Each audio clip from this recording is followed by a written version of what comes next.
ብሎ ሬዲዮ ገና ከመክፈቱ ጥድፍ ምትል ጋዜጠኛ መጣች። በደረት ተኝቶ ማደር ቆሞ ከመዋል አይተናነስም ስትል እሺ የት እንሂድላችሁ? ተደፍተን እንኳን ማደር ማንችልበት እናት ለዚህ ነው የምልህ ይሄ የመደብ ትግል ንቅናቄ ግንባር የምትለውን እርግፍ አርገተውና መደቤን እንዴት ወደ ፍራሽ መቀየር እችላለሁ ለሚለው ሐሳብ ታገል።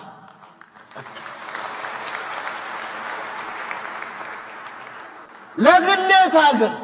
እንዴት ነው ራሴን ማሸነፍ የምችለው?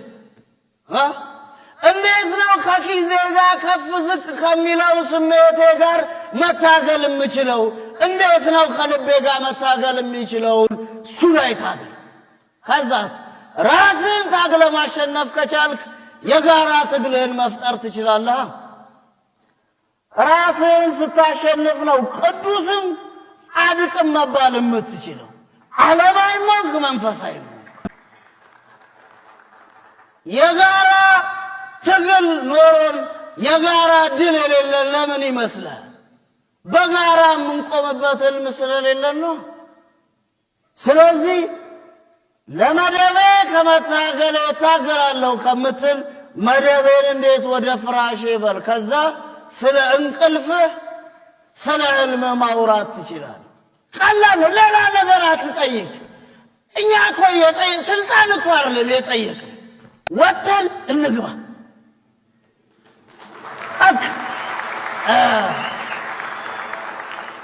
በአቅማችን እንሸምት።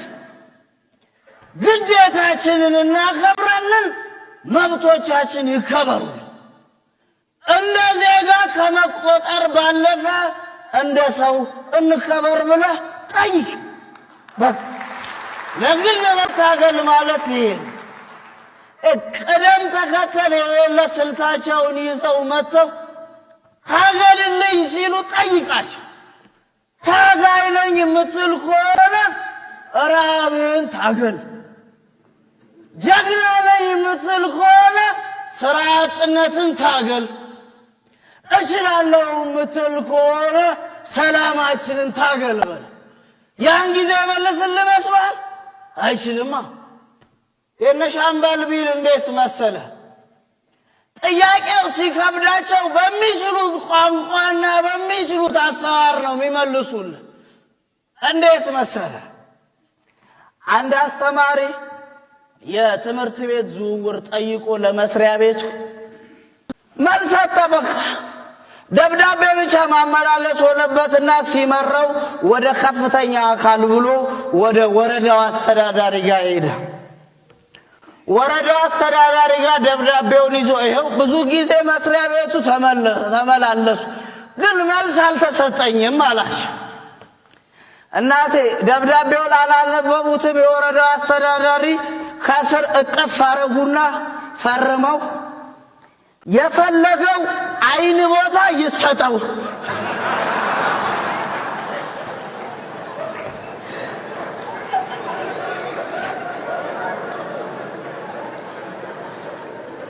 እኚህ የወረዳ አስተዳዳሪ ልደትና ሰርግ ሁሉ ሲጠሩ አሉ የቤት ካርታ ነው ስጦታ ይዘው መሄዱት።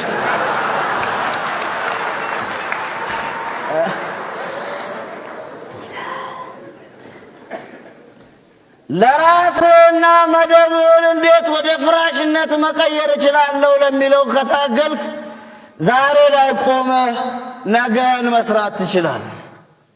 እነ ሻምበልን የሚገልጻቸው አሪፍ ግጥም አዝማሪው ባንጃው እኮ አለ። ከጥቁሩ ሰሌዳ ከጨቅሎች ፊት ለፊት እንደዚህ ተጻፈ ከጨዋታው በፊት በተሰጣችሁ መብት ሐቃችሁን አውሩ እውነትን መስክሩ ብሎ እንዳሰመረ ሕጉ ለኔ አይሰራም ብሎ ተናገረ ይላል።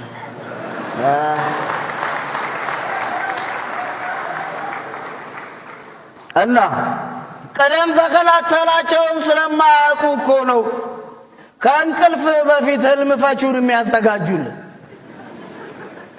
የዚህ ሰፈር እንደመሰለን ባለፈው የወረዳ አስተዳዳሪውና የቀበሌው ሊቀመንበር ተጋጩ ግምገማ ላይ። የወረዳ አስተዳዳሪው ስልጣኑን ተጠቅሞ ሊቀመንበሩ የሚያስተዳድረው ሰፈር በግማሽ ይፍረስ ብሎ ትእዛዝ ሰጠ። ሰፈሩን በአይኑ አይቶት አያውቅም። የሆነ ቀን የመስክ ጉብኝት ብሎ ሲሄድ ሰፈሩን አየው። በዛ ጥጋበኛ ሊቀመንበር ባይሆን ሰፈሩስ የሚፈርስ አልነበረም አለ። ለዚህ ነው የምትታገለው። አየህ፣ ለዚህ ነው ነገን የምትሰጠው። እንደዚህ እንዴት መሰለን ነገን ማሳየት የሚያቅተው ሰው ከትላንት ላይ ተረክ እየመዘዘ በቂም ለውሶ ያባላል። ነገን ማየትና ተስፋ መስጠት የሚችል ሰው ግን ለነገ ዛሬን አያሰዋህም፣ ዛሬ ላይ መሰረት ያስጥልሃል እንጂ። ለዚህ ነው በጣም ሰነፎችና ብርቶች በአንድ ሰፈር ይኖሩ ነበር። ብርቶቹ እያረሱ ይበላሉ፣ ሰነፎቹ ብርቶቹ ሲያርሱ ቁጭ ብለው ማሳውን ያያሉ። በጣም ሰነፎቹ ደግሞ እቤታቸው በራቸውን ዘግተው ይቀመጣል። ቁጭ የሚል ሰው ነገር አይደለም የሚያስበው። አንድ ቀን በጣም ሰነፎቹ ወደ ሰነፎቹ ጋር መጡና እንደው ማሳው ላይ ቁጭ ብላችሁ እህሉ ሲያፈራ ከምታዩ ለምን አዘርፏቸውም አሉ። ሰነፎቹም መዝረፍ ጀመሩ። እኔ ደግሞ በጣም ሰነፎቹ ወደ ብርቶቹ ጋር ሄዱና እንግዲህ ዝርፊያ በዝቶባቸዋል፣ ለምን እኛ ጥበቃ እናረግላችሁ? ከምታገኙት ምርት ላይ 3 እጅ ነው መስጠቱን አሏቸው። አይ ጥሩ ነው ብለው ብርቶቹ ተስማሙ። እንግዲህ 3 እጃቸውን እየላፉ ብርቶቹ እያረሱ በጣም ሰነፎቹ ይህንን እያስተዳደሩ ቆዩ። ትንሽ ቆይተው ወደ ሰነፎቹ ጋር መጡና በሉ እንግዲህ እናንተ ጥበቃ አድርጉ፣ ከምናገኘው ላይ 1 እጅ እንሰጣቸዋለን አሏቸው። ተስማሙ። ትንሽ ቆይተው ብርቶቹ ጋር ሄዱና እኩል ለእኩል ነው መካፈል ያለብን አሏቸው። ብርቶቹም ያው ይሁን ከዝርፊያው ከቀረልን አሉ፣ ተስማሙ።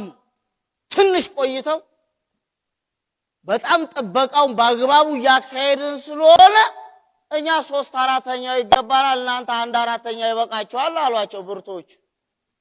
አማራጭ ስለሌላቸው ተስማሙ። እንግዲህ የሰፈራችን ተሰብሳቢዎች አሉ መምህር ቀን እንዲህ ነው ዘመናዊውና ሳይንሳዊ አስተዳደርና አመራር ይበቃዋል።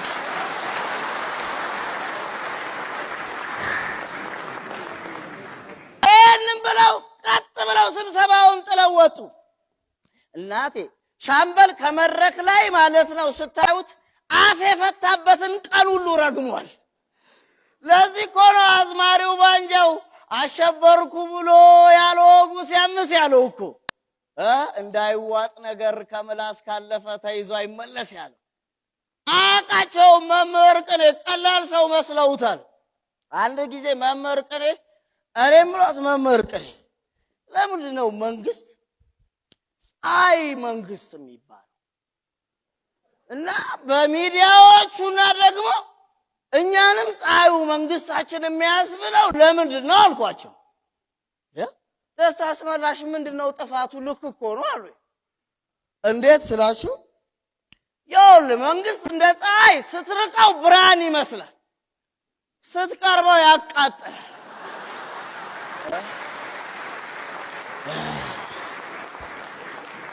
እንደውም አሁን አሉ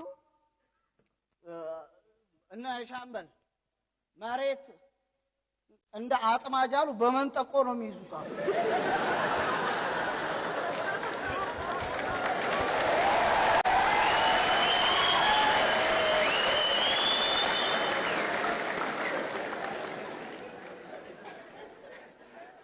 እንደውም አንዱ አሉ መንጠቆን ወረወረ። ከዛ ሲስብ አለ መሬቱ ያለቃው ቢሆንስ?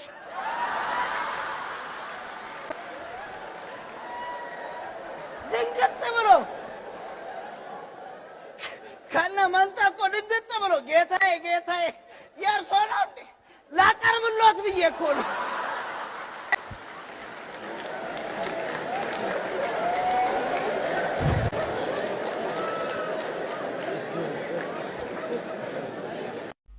የሰፈሩ ሰላምና ጸጥታ ይወስኗል ጥሩ እንቅልፍ ለማለት።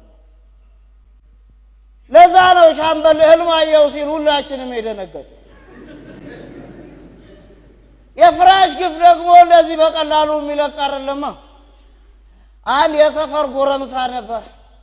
ለፍቅረኞቹ በሙሉ ስጦታ የሚሰጠው የፀጉር ዊግ ነው።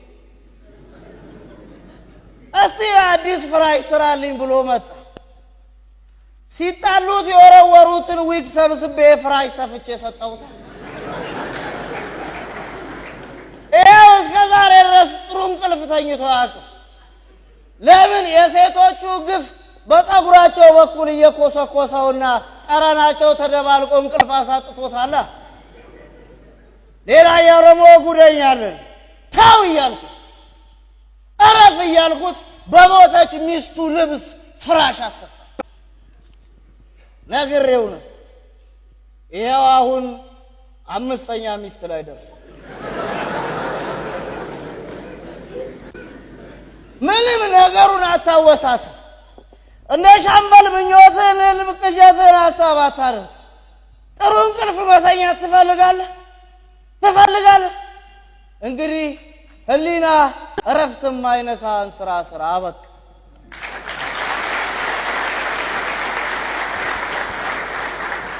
ለዚህ ነው አዝማሪው ባንጃ ያለው በደበዘዘ ህልም ቅዠት ነው የሚለካው፣ ሲያሳክክህ ያራል ተኛበት ያልከው ያ እውነቱ ነው። የሻምበል ህልም እንዴት እንደሚፈታ ታውቃለህ? የቀበሌያችን የጸረ ሙስና ጽሕፈት ቤት የጨረታ ማስታወቂያ ወጣ። ማህበረሰቡን ስለ ሙስና መጥፎነት በዶክመንተሪ ፊልም ማሰራት ስለሚፈልግ ጨረታ ተወዳደሩ ብሎ ማስታወቂያ ወጣ። በወሩ ጨረታው ድጋሚ ተካሄደ። ምነው ሲባል ጽሕፈት ቤቱ ራሱ ጨረታውን አጭበርብሯል። እንዲህ ነው ሻምበል በደርሶ መልስ ጨዋታ የሚጫወት። ለዚህ ነው መዋጤን ይዤ መግረፌን ይዤ የእያንዳንዱን ሰፈር ሰው ፍራሽ በአዲስ መልክ መስፋት ጀምሬያለሁ። ዋናው ነገር ድቃስ ነው ይላል መንፈስሽ። ለምን መሰለ? የእያንዳንዱ ሰው አመል የሚወጣው ሌሊት ሲተኛ ነው። እስቲ የትኛው ነው ሰው የሚጠይቅ? የትዋለ ነው የታደረ ነው የሚጠቅም? ይህም በምሳሌ ያሳያለሁ። አንድ የእግዚአብሔር እንግዳ ነኝ የሚል ባልና ሚስቶች ቤት በእንግድነት ሄደ። እነሱም ተቀበለው ራቱን ካበሉት በኋላ እግሩን ታጥቦ ቡና እየተጠጣ ባልና ሚስት አመል አይለቅም አንድ ሁለት ሲባባሉ ሚስቶዬ ብድግ ብላ ፍልጥ እንጨት አነሳቻ ብሎ ባልም እንጨት ማንሳት። እንግዳው ግራ ገባው። በሲማ የሚያደርገው ሲጠፋ እሱም እንጨት አንስቶ ቆመና ሚስትም ባልም ደንግጠው ቆይ እኔስ ሚስቴን ልቀጣ ነው ሲል ሚስት ምንም ባሌን ልቀጣ ነው አንተ ሲሉ የቤቱ ደንብ መስሎኝ ነው።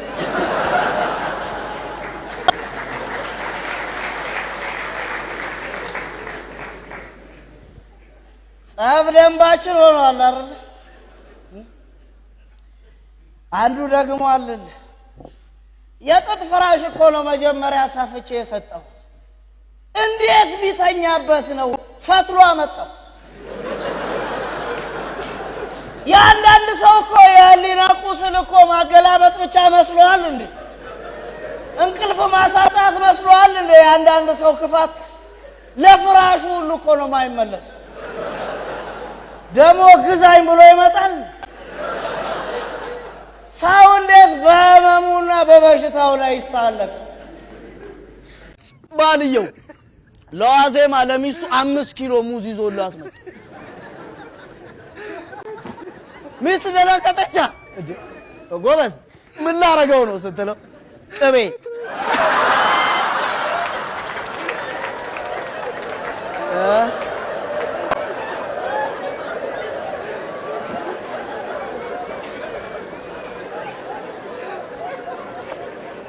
ቅቤ አለላ ባልየው። አሁን የቸገረን እኮ የቱ ቅቤ የቱ ሙዝ እንደሆነ ነው። በዚህ ለውጥ ምክንያት ሙዝ እንደ ቅቤ ነክሶ በገበያው ላይ ይገኛል።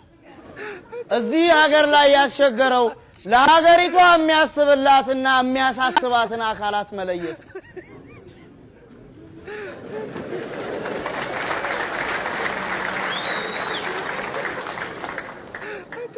ከትላንት ይቅር ካለፈው ከባለፈው መንገዳገድ ይቅር እንዴት ከቅድም መንገዳገድ መማር ያቅታል?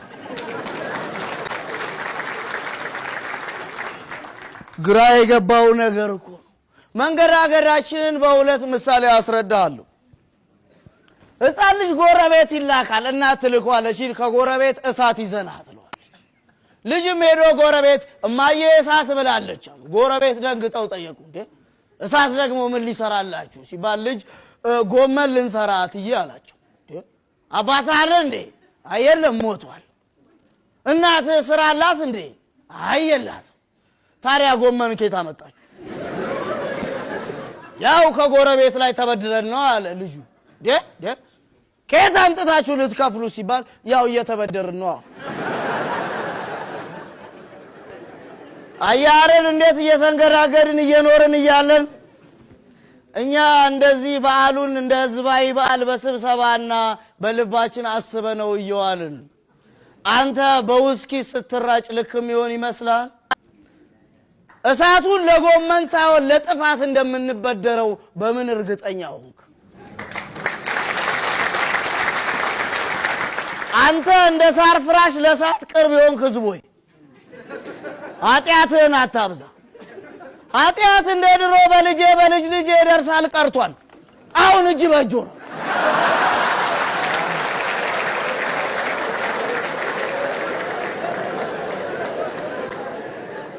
ነፃ ገበያ ነው አለ። ብዙ ሰዎች ነው ባንተ ጫንቃ ላይ ኑሯቸውን የሚጥሉብህና ባንተ ሊመትሩብህና ሊሸምቱብህ የሚፈልጉ። ምን ነው ስትላቸው ሲመሽ ዋጋ ይጨምራል ይለዋል። ግድ የለም ለገበያ መሽቶ ለገበያተኛ አይነጋ መስሏቸዋል። ለኛም አንድ ቀን ይነጋል። አዝማሪው ባንጃው ከእውነቱን ገፍትረው ሲጥሉን አውቀን የተደፋን፣ ጎትተው ሲጥሉን ወድቀን የተደፋን፣ ወድቆ መነሳትን ቢያዩት ብለን እንጂ እንቅፋት መሆኑ እኛስ መቼ ጠፋን አለ።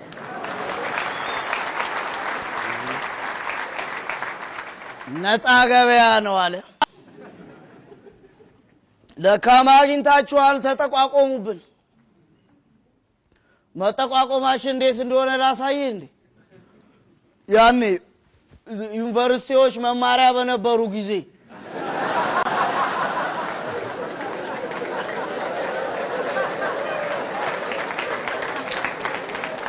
እንዳሁኑ ጦር ካምፕ ሳይመስሉ ማለት ነው። የቅርብ ጊዜ ታሪክ እኮ ነው። ጋዜጠኞቹ እግር ኳስን እንደ ጦርነት በሰላም ተጠናቀቀ በሚሉበት ጊዜ እንደዚህ መላቅጡ ሳይጠፋን ፎቅ ምናምን አልነበር የሚጠፋብን።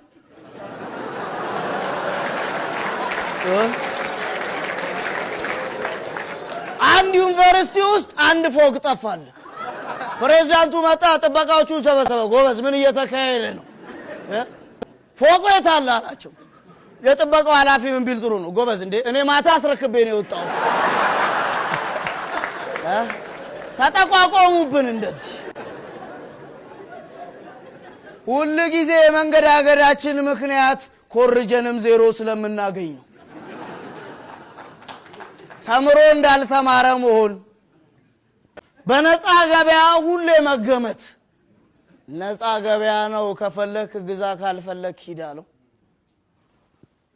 መንገዳገድ እኮ በከፍተኛ ሁኔታ ይፈልጋል።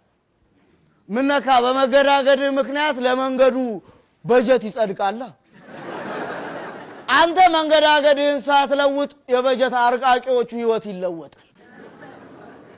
ቀላል ነው። እኛ ሰፈር መተህ በድራችን ዳኛ ሻምበል ታየዋለህ። ባለፈው አንድ ስብሰባ ጠራ። እኔና ማማ ልጣይሽ እኛ የቀበሌ ስብሰባ አይመቸንም። እንደዚህ አንዱ ግራ የገባው ነው አሉ። የሁለቱ ልዩነት ህይወት ግራ ጋብቶ ተንገዳግዶ አንደርድሮ ቤቱ ይወስደዋል። መዳፍ አነባለው የነገውንና የወደፊቱን ትንቢት አያለው የሚል ሰውዬ ቤት ይሄ ግራ የገባው ሰውዬ ያለውን አንድ ጉርስ ጥሪት ከፈለና አዋቂ ተብየውን ጠየቃቸው። ጌታ እስቲ የህይወቴን ቋጠሮ የህይወቴን ቀመር ፍቱልኝ አላቸው። ሰውየው እንዲጁን አዩትና እስከ 40 ዓመት ድሃ ትሆናለህ አሉት። ሰውየው እስከ 36 ዓመቴ ነው 4 ዓመት ምን አላት እስከ ዛሬ ማክክ ያለው በድህነት ብሎ ጌታ ከዛስ በኋላ ከ40 ዓመቴ በኋላ አሳላቸው። ያው ተለምደዋለህ።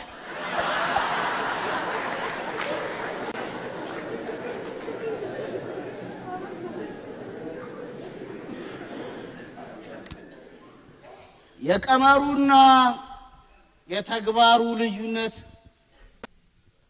ሚነገርህና የምታየው የምትሰማውና የምትኖረው ለየቅል ስለሆነ ስለዚህ እኔ አሸት አርጌ በአንድ አዝማሪው ባንጃው ግጥም ነግራለሁ። ቀስቃሽ የነበረው አልጋ እንደተሰጠው ትራስ እየቀማ መደረብ ጀመረ። በእንቅልፉ ተደንቆ በምናብ ሰከረ። ግን ህልም ፍታ ቢሉት ሲያቃዣው አደረ። የአልጋ ምቾቱ ፍራሽ እንደሆነ ረስቶት ነበረ።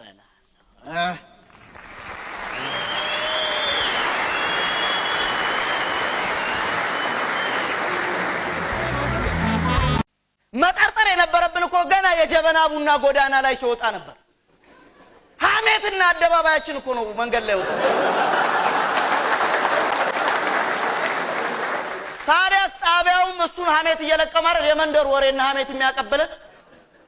ደሞ እኮ የኖረ የረጅም ጊዜ የሐሜት ታሪካችንን የማይወክል ሐሜት እኮ ነው የሚያቀርቡልን። ካማ አይቀር እንደኛ ሰፈር ሰው ማማት ነው። የኛ ሰፈር ሰው ምን ብሎ እንደሚያማት ታውቃለህ? እኚህ የጤና ሚኒስትሩ በጣም ጎበዝ ዶክተር ናቸው ምናምን ይላል። እንዴት ስትል እንዴ የሥራ መልቀቂያ ያስገቡት ከኮሮና ቀድመው ነው ይላል።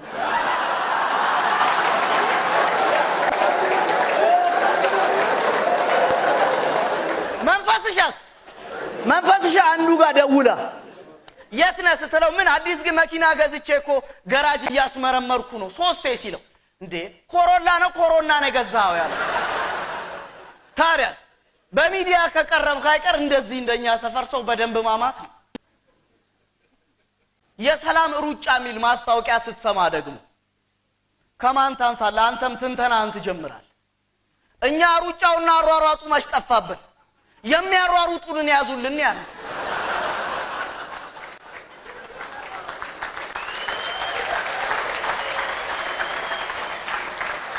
ታዲያ ሌባውን ሳትይዝ የሌባ ልጅ የሚለውን ፊልም ብትሰራ ምን ዋጋ?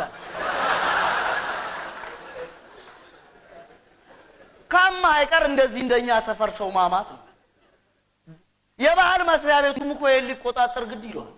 የሐሜት ባህላችንን እያጠፉብን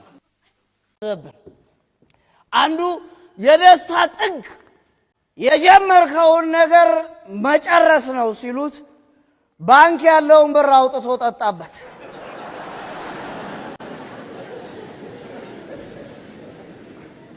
እኛም የደስታችን ጥግ መጨራረስ ይመስል በፍርሃትና በስጋት ተሸብበን ጦር እንማዘዘዋለን፣ ቃታ እንሳሳበዋለን፣ ለነገ ሳንል ቂም ሰባሪ ቃላትን እንሰናዘረዋለን።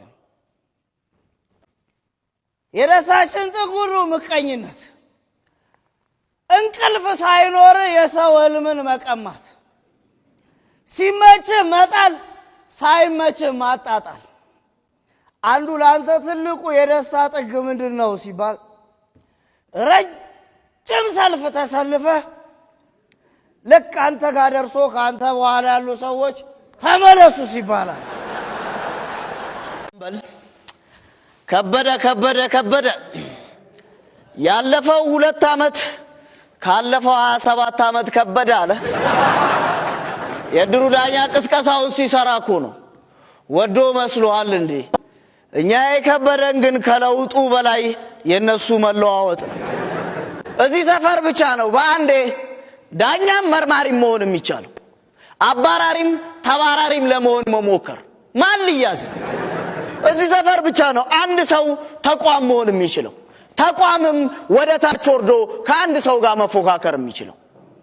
የትኛውን ቦታ ብትሄድ ምንም አታገኝም። እዚህ ሰፈር ብቻ ነው የኑዛዜ ቃል ተቀባይም ሟችም በአንድ ጊዜ የሚኮነው። ሟችም ገዳይም የመሆን ጥበብ። ይሄ ታዲያ መለዋወጥ ነው እኛን የከበደን። በጣም በሚገርም ሁኔታ ኃላፊ መሆን እንጂ ኃላፊነትን መቀበል አያውቅም የኛ ሰፈር ሰው። ለሹመት ከፊት ለፊት ሆኖ ጥፋት ሲሆን ከጀርባ የመቆም ልክ እንደ ሰካራሙ ሹፌር አይኔን ግንባር አርገው ማለት። አንድ ሰካራም ሹፌር እንደ ቀበሌ ኩፖን መንጃ ፈቃድ ቤቱ ድረስ መጥቶለት በድንገት እንደ እድር ሹመት መኪና ሰጥተውት ጠጥቶ ሲያሽከረክር የመብራት ፖል ይገጫል። ትራፊኩን መጥቶ እንዴ ምን መሆን ነው ሲሉት ፖሉ ገብቶብኝ ነው። ለዚህ ነው ሹፌሮቻችን ያሉት ፖሉ ገብቶብኝ ነው አለ። ኃላፊነትን የመሸሽ አይኔን ግንባር ያርገው ምልክት ነው። ታዲያስ የትኛውንም ሰው ብትጠይቀው ኃላፊነቱን ከመቀበል ይልቅ መሸሽን ነው የሚመርጠው። ታዲያስ አንዱ ባለፈው ማማልጣሽ ጋር መጣ።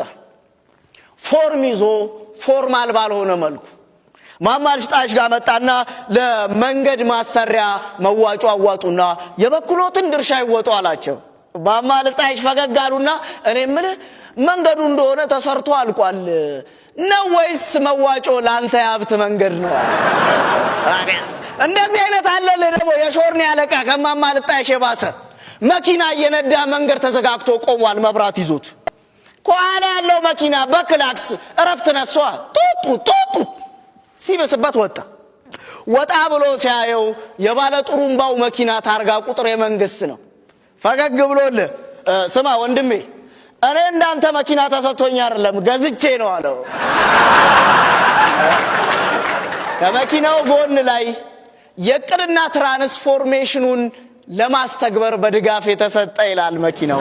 አንዱ እግረኛ እዚህ አካባቢ ቆም አርገው ምን ሆነ ነው መንገዱን ጠበብ አርገው የሰሩት ስትላቸው ለሰልፍ እንዳይመች ነው ብሎ ምኞቱን ይነግራል። ታዲያስ እዚህ ሰፈር ጠባብ ሐሳብና ጠባብ መንገድ ሞልቷል። የጋራ መንገድ ነው የምታው። ትላንትም ከበደ ብሎ ያለቅሳሉ፣ ዛሬም ከበደ ብሎ ያለቅሳሉ። ቢያንስ በትላንትና በዛሬ መካከል ያለው ልዩነት እንድንለይ አድርጉ። እንደ አሮጊቷ ሆነን ቀረን እኮ።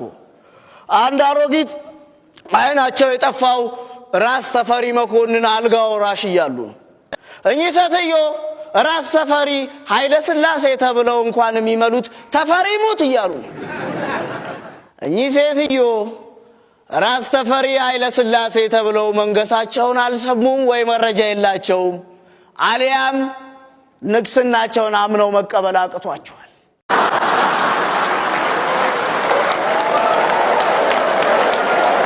ሻምበል ካድሬ አንድ ሰውዬ ምን አለ? ደና ጥያቄ ይጥፋል፣ ደና ጥያቄ ይጥፋል። እንዴት ሆኖ መሰለ የድሩ ስብሰባ ላይ ሻምበል የሚጠየቀው ሌላ፣ ሻምበል የሚመልሰው ሌላ።